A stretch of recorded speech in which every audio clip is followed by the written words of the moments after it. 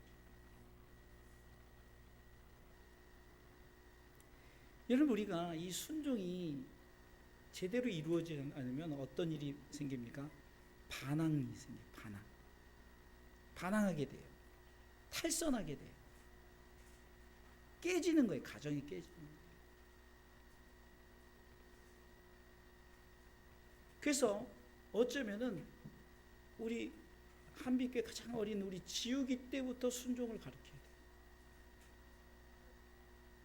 제가 늘 얘기하지만 아이들이 반말하는 것은 부모가 책임이에요.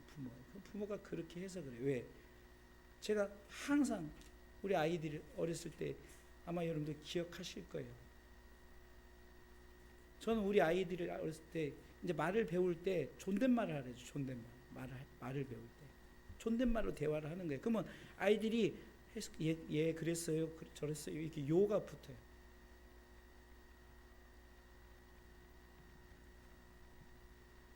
순종하지 않으면 반항하게 돼 있다. 심지어는 그것이 어떤 병적인 문제가 돼요. 제가 세 번째 사역지에 선교사님이 셋째 아이가 약간 틱 현상이 있어요. 이게 어떤 행동의 틱이 아니라 언어 틱이에요. 무슨 얘기하다가 자기 마음에 안 드는 막 틱 현상이 일어나서 막 분노를 하고 절제를 못해요. 학교에서도 마찬가지.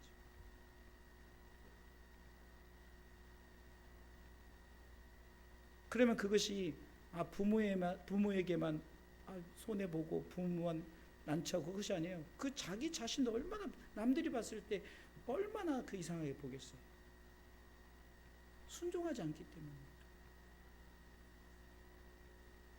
우리의 영적 틱이 이루어지지, 언어 틱이나 행동 틱이 이루어지지 않으려면, 반항하지 않으려면 순종해야 돼. 그것이 하나님께서 옳게 여기신다는 거예요. 하나님의 의라고 말씀하는 거예요. 아브라함이 그렇게 순종했고요. 그 아브라함은 100세에 낳은 독자 이삭도 바쳐라 하면 내가 바치겠습니다 하는 거예요. 모세의 순종이 있습니다. 내 백성을 출애굽시켜라. 예, 난 할 수 없지만 하나님이 명령하시니까 순종하는 거예요. 예수님의 순종이 보세요. 세상에 내려가 십자가에 죽어라. 십자가에 내려가 죽는 거예요.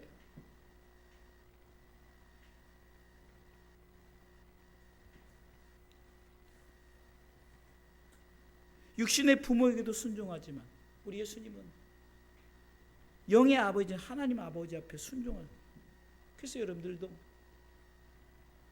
정말 부모 옆에 순종하는 것은요 정말 하나님 기뻐 받으시는 거예요. 하나님 옳게 여기시는 행동이고 하나님께서 축복하는 축복의 지름길인 줄 믿으시기 바랍니다. 아이들이 대답해야죠.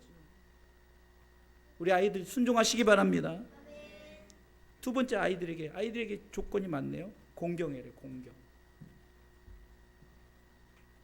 공경한다는 것은 하나님의 약속의 첫 계명이라는 거예요. 이런 십계명의 법에서는 대신계명이 있고요. 대인계명인데 대인계명의 첫 번째 시작이 내 부모를 공경하라예요. 다섯 번째 계명. 내 부모를 공경하라. 이게 사람을 향한 첫 번째 계명이다 이거예요. 그것이 약속이 있는데 그 약속이 잘 될 것이다. 오래 살 것이다 라는 거죠. 잘 될 것이다. 오래 살 것이다. 자, 2절 3절 읽어보겠습니다. 2절 3절 읽습니다. 내 아버지와 어머니를 공경하라. 이것이 약속 있는 첫 계명이니 이는 내가 잘되고 땅에서 장수하리라. 출애굽기 20장 12절 말씀에도 보면 내 부모를 공경하라. 그리하면 너희 하나님 나 여호와가 내게 준 땅에서 내 생명이 길게 하겠다. 할렐루야. 잘 들으셔야 돼요.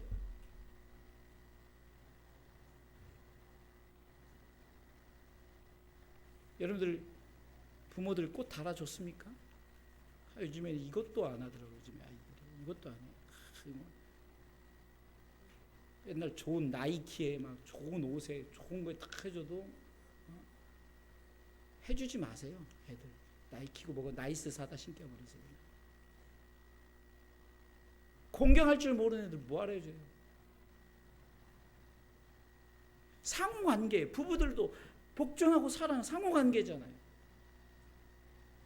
이따 이제 부모들 얘기 나와요. 자녀들 나만 뭐라 그러지 말고 오늘 다 얘기하는 거예요. 나중에 여러분들 또 부모 될 거고 또 자녀들 나면은 아이고 내 맘 알고. 저도 그랬어요. 나도 자녀들 나면 이렇게 하지 저렇게 하지 때 생각대로 안 돼요. 예? 예수님이 땅에 있을 때 공경의 모습, 그분은 하나님이셔요. 근데도 땅에 있을 때 요셉과 마리아에게 어떻게 공경했는데 보세요. 요한복음 8장 49절에 보면 예수님께서도 요한복음 8장 49절 읽겠습니다. 예수께서 대답했을 때 나는 귀신 들린 것이 아니라 오직 내 아버지를 공경하면을 너희가 나를 무시하는도다. 예수님께서는 하나님도 공경하고 제가 그 본문 찾았던 것이 없어졌는데 예수님께서는 부모를 공경했어요. 가정 속에서 33년 속에 3년의 공생의 사역이 있지만 30년 동안 가정에서 부모를 공경하면서 살았어요. 그럴 때 우리는 공경하라. 순종과 공경입니다. 자, 우리 자녀들 순종하십시오. 그렇죠. 아멘 하셔야 돼요. 공경하십시오. 자, 세 번째. 이제 부모의 의무가 있습니다. 부모의 의무. 6장 4절 읽어보겠습니다. 6장 4절. 또 아비들아 읽습니다. 또 아비들아 또 아비들아 너희 자녀를 노엽게 하지 말고 오직 주의 교양과 훈계로 양육하라. 노엽게 하지 말라. 부모들 잘 기억하십시오. 아이들 노엽게 하지 말라. 이것은 아이들을 경노시키지 말아야 돼요. 화나게 하지 말라는 거죠. 아마 우리나라도 이제 요즘에 엄청 많이 달라졌지만 이전에는 아이들에게 어떤 권리가 없었어요. 그냥 위에서 무조건 찍어 눌렀죠. 그냥 이렇게 해라 저렇게 해라 무조건 때리고 안 되면 저는 이제 부모님하고 나이 차이가 많이 나서 저 이제 큰형님한테 많이 맞았는데 둘째 형한테도 많이 맞았어요. 무조건 잘못하면 맞는 거예요. 그냥 이거 없어요. 고문도 당했어요. 저는요. 이 볼펜을 껴가지고 얼마나 아픈지 아세요? 우리 둘째 형님은 내가 공부 안 하고 막 다 내가 잘못해서 그러죠. 근데 방법이 틀렸죠. 화나게 하고 그게 제 머릿속에 아직도 좋게 남지 않고 이건 고문이다 이건.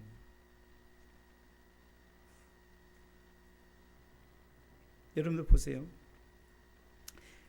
부모가 자녀들에게 정말로 내가 이 아이들을 가르칠 때, 이 아이들을 대할 때 내가 어떤 자세인가, 내 자세에 따라서 아이들이 달라지겠죠. 어쩔 수 없이 매를 맞을 경우에는 정해놓은 매를 때릴 수 있겠죠. 근데 요즘에 우리 아이들 회초리라고 들어봤어요? 회초리? 맞아봤나요?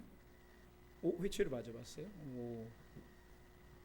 이제 회초리라고 여기 때리진 않죠. 여기 때리면 않고 이제 손바닥을 때린다든가 발바닥을 때리다든가. 요즘에 일부러도 맞는데요. 뭐 맞아야 혈기가 잘 돈다고. 사실 옛날 사람들은 자녀들에 대해서 어떤 존대를 하지 않았잖아요. 그러니까 못 살고 그렇게 된 거예요. 근데 지금은 보세요. 자녀들 또 너무 이렇게 하다 보니까 세상 말로 버르장머리가 없어요. 버릇이 없어져요. 이게 우리가 아까도 말했지만 좀 우리가 어떤 언어틱이라든가 어떤 행동틱이 결국은 뭡니까? 어쩌면은 상호관계가 이루어지지 않은 거예요. 노엽게 했던 행동들이 있었을 수도 있잖아요. 이것은 이 사람만이 잘했다, 부모만이 잘했다, 자녀만이 잘했다, 누구의 잘잘못이 아니라 서로 간의 상호관계를 우리가 다시 한번 돌아보면서 우리가 이제 이 시간 이후로부터는 뭔가 변화된, 그래서 행복한 가정을 만들기 위해서 내가 변화되지 않고는 절대 행복한 가정이 이루어질 수 없어요. 노엽게 하지 말 뿐만 아니라 가장 중요한 겁니다. 자녀 부모들이 역할을. 왜? 다 부모 될 거니까. 두 번째는 오직 주의 교양과 훈계로 양육하라. 오직 주의 교양과 훈계는 한마디로 하나님의 말씀으로 양육하는 겁니다. 그러니까 막 매를 칠 때 뭐 도구를 쳐서 매를 치든 아니면 언어를 통해서 매를 치든 반드시 말씀으로 하라는 거죠. 말씀으로. 제가 그 대만교회 최석봉 목사님 같이 사역을 한 지 20년 됐잖아요. 근데 그 목사님이 항상 성도들에게 무엇을 지시하든 무엇을 할 때 반드시 말씀을 가지고 하십시오. 그래서 지난번에도 여러분들 우리가 주일 오후 예배 이제 끝나면 다 청소하잖아요. 그 청소 때도 그 부분을 얘기하는 거죠. 우리가 은혜를 받고 하나님의 말씀을 구원받은 백성으로서 우리가 정말로 우리가 이거 작은 헌신이 결국은 그 헌신을 통해서 하나님 기뻐 받으신다. 그냥 청소하라가 아니라 정말로 하나님의 구원하심에 감사해서 감격해서 나를 지금까지 지내오게 하신 그 은혜 감사해서 우리가 청소를 한다면 마찬가지예요. 우리 자녀들에게 우리가 양육할 때도 그냥 화를 내거나 아이들에게 무조건 매를 치는 것이 아니라 말씀을 가지고 하나님의 말씀이 이랬으면 좋겠다라고. 이게 쉽지 않죠. 뭐 당장 그냥 화부터 내고 그럴 수가 있잖아요. 그런데 그게 이스라엘의 쉐마 교육으로 예를 드는 거예요. 쉐마 교육. 그러니까 한마디로 말해서 이 말씀의 양육의 시작은 하나님 사랑부터 시작하는 거죠. 하나님 사랑. 쉐마 교육은 신명기 6장 4절에 5절의 말씀을 쉐마라고 해요. 쉐마. 이 쉐마란 말은 들으라는 말이에요.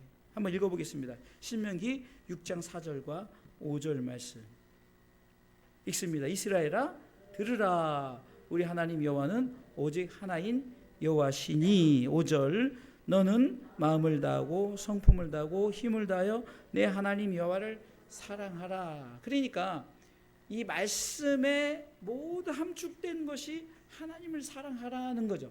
이게 하나님을 사랑하면 부모를 사랑하겠고 하나님을 사랑하면 모든 것에 순종하고 공경하고 다 그렇게 되어진다는 거죠. 그래서 우리가 하나님의 말씀, 그 말씀의 중심인 하나님 사랑, 하나님을 사랑하라. 그래서 이 쉐마 교육의 교과서는 하나님의 말씀이에요. 하나님의 말씀입니다. 또 쉐마 들으라는 말은 순종하라는 말이고 말씀을 받는데 순종은 절대적으로 필요하다는 것을 성경이 말씀하고 있다는 거예요. 그리고 하나님의 말씀을 진심으로 사랑하게 만들어야 돼요. 그것이 하나님을 사랑하게 되고 부모를 사랑하게 되고 또 동생도 오빠도 형도 다 사랑하게, 가족을 사랑하게 된다는 거예요. 필리핀 아이들의 특징이 다자녀예요. 다자녀. 이렇게 교회 오면은 보통 3명이 같은 식구예요. 근데 3명 다 교회 다 잘 나와요. 열심히. 근데 이 아이들이 왜 환경에서 얼굴이 그렇게 예쁘고 정말 근심이 없는 아이들 같아요. 그리고 항상 웃어요. 그리고 뭐가 좋은지 그렇게 맨날 그냥 웃고 뭐 진짜 뭐가 좋은지 집에 가보면 진짜 죄송한 표현이지만 쓰레기장이 진짜 쓰레기장이에요. 그냥 쓰레기장. 아마 우리 쓰레기장도 그러진 않을까. 근데 위에가 또 좋아요. 또 애들끼리 챙겨주고 초등학생들, 중학생들, 고등학생들이 있는 거예요. 서로 챙겨주고. 왜 그럴까? 그들이 교회에서 하나님의 말씀 가운데 주의 교양과 훈계로 양육되어지니까 그렇게 되어졌다라는 거죠. 그 아이들만 그런 거예요. 얼마나 폭력적으로 그 같은 남매들끼리도 하는 아이들이 얼마나 많겠어요. 그런데 뭐 제가 일단 거기 본 현장 속에서 그 아이들은 정말 서로 챙겨주고, 이번 세 번째 교회는 16살짜리가 아이를 낳아가지고 요만한 애가 있는데, 아이고, 근데 뭐 다 필리핀 아이들이 뭐 그렇다고 하는데, 근데 이 아이가 요만해요. 근데 진짜 얼마나 예쁜지 몰라요. 근데 이 아이가 걱정도 없어요. 엄마는 찬양하고 다 해도 뭐 누구인가 안겨서 막 다 보고, 그렇게 시끄럽고 막 그냥 드럼 치고 막 그런데도 이 아이는 똘망똘망하고 울지도 않아요. 근데 그 아이 중에 이제 벌써 이제 어리지만 이모가 있는 거지. 이모, 그 16살짜리 동생이 있는 거예요. 근데 그 어떻게 보면 조카를 얼마나 보는지, 아니 뭐 걔만 그런 게 아니라 다 그 아이를 정말 누구든지 잘 보더라고요. 이게 왜 그럴까? 바로 그거예요. 교회에서 자꾸 정말로 하나님을 주의 말씀과 주의 훈계로 계속 양육되어지니까 아이들이 자동적으로 그렇게 되어지는 거예요. 하나님의 말씀 때문에 그렇다는 거죠. 그리고 쉐마 교육의 중심 장소는 가정입니다. 가정에서 이루어지지 않으면 밖에서도, 안에서 새는 바가지 밖에서도 새거든요. 가정에서 잘 이루어지지 않으면 밖에서 이룰 수가 없다는 거죠.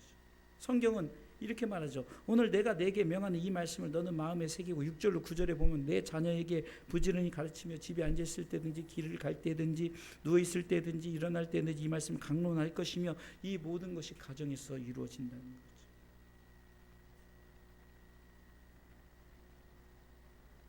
우리 부목사님으로 손주들과 가정 예배를 드리는데 가정에서 이루어지는 거예요. 부모가 먼저 하나님의 말씀을 새기고 자녀들에게 양육하겠죠. 그래서 이것이 가정에서 그래서 한때는, 요즘엔 정말로 워낙 가정들이 그러게 하는, 옛날에 예수 믿는 사람들은 거의 신실하게 교회 다니고 그래서 다 가정 예배를 최소한 한 달에 한 번 정해서 드렸어요.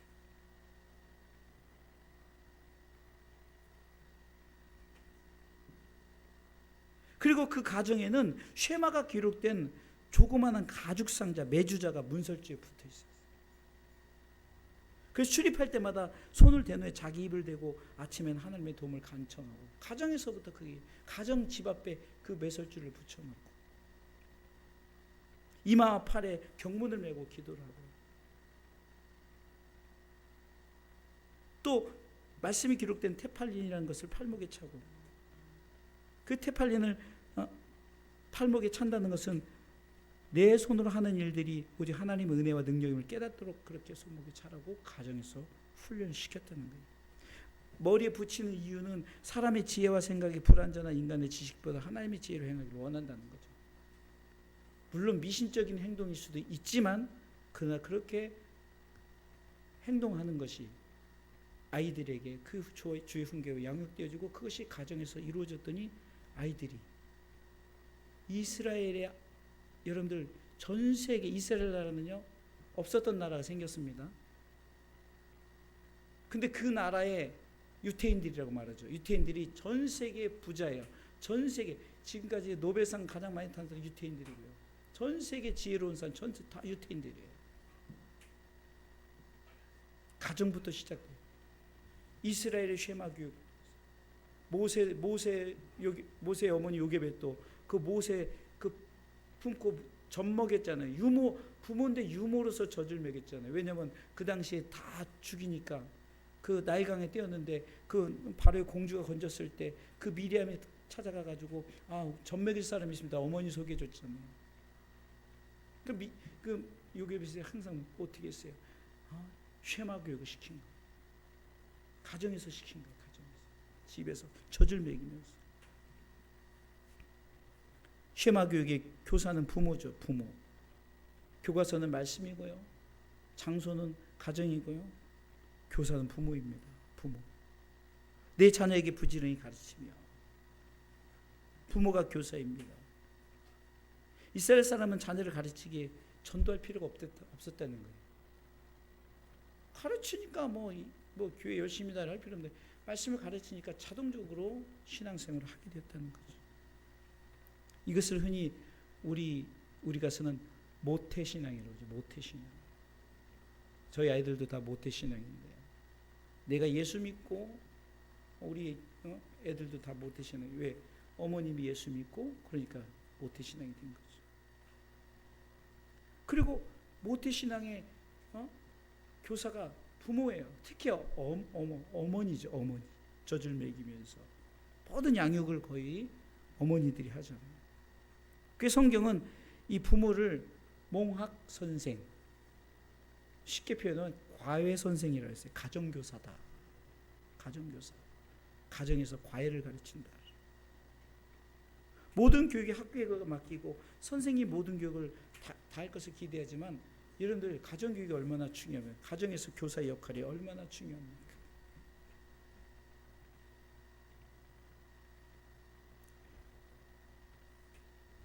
대만교 목사님이 항상 스승이 되지 말고 아비가 되라 라는 말이 있어요. 아비가 되라. 아비가 되라. 아비의 마음, 아비의 마음, 아버지의 마음, 부모의 마음을 가지라 이거지.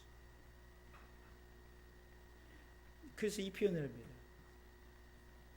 스승은 학생이 속을 썩이면 골치 아파, 머리 아파 이렇게 말하는데,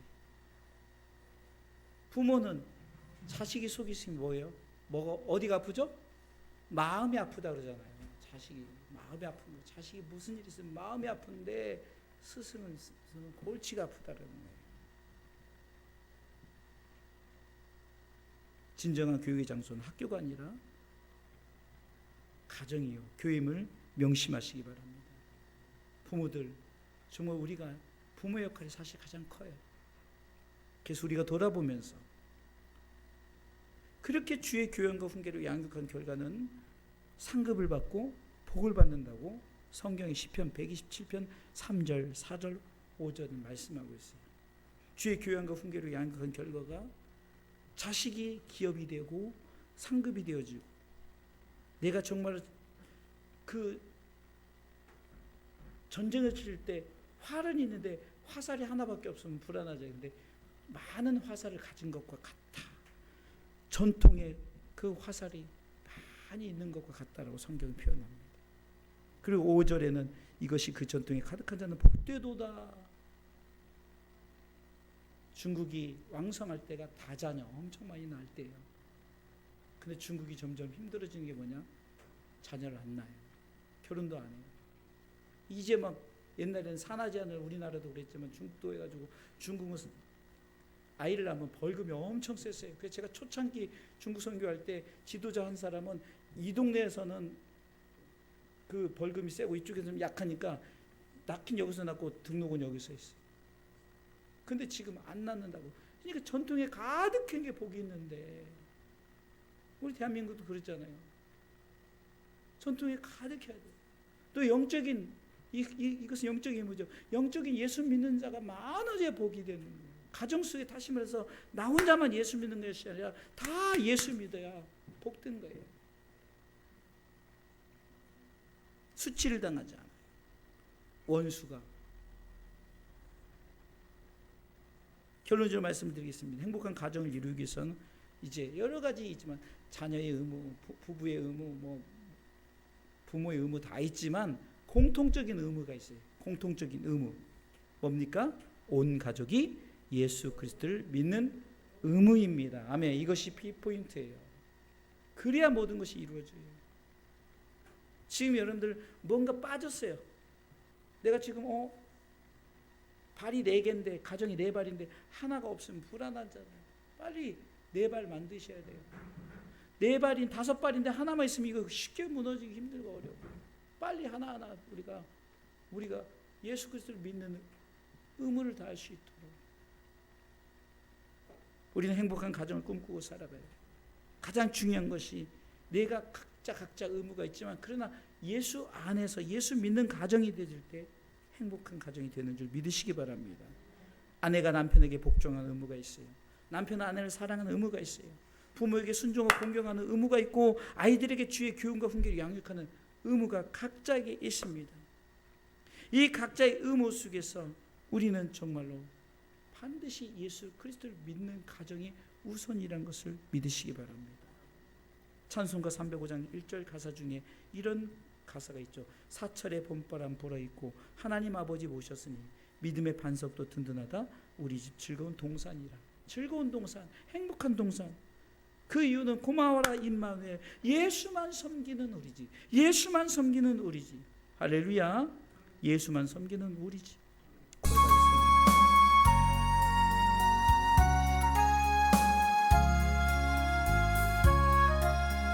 오늘 말씀을 생각하면서 우리 정말로 이 가정되길 사모하는 마음으로 사철의 봄바람 불어있고 하나님 아버지 모셨으니 믿음의 반석도 든든하다.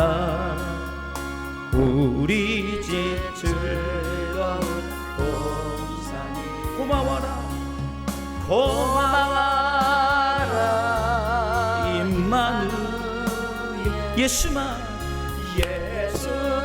섬기는 우리 집 고마워라 임마누엘 복되고 즐거운 하루하루 고마워라 임마누엘